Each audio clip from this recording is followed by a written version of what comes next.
কিচেনটা হচ্ছে আমার রান্না টান্না হয়। ওরা যখন কাজের লোকজন যখন রান্না করে তখন এটাতে রান্না করে, বা বেশি মেহমান আসলে তখন এটার বাইরে আমি একটু এই যে গার্ডেন করেছি।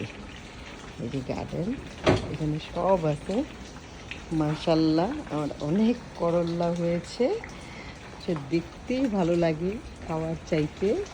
এই যে করল্লা, আমি এত হ্যাপি, দেখলেই মনে হয় যে মন ভরে যায়।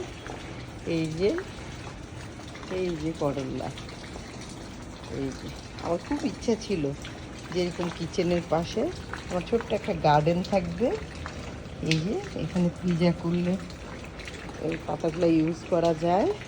আর এই যে করল্লা তাজা তাজা নিয়ে শুধু কেটে রান্না করে ফেলা, এই সেই করল্লা।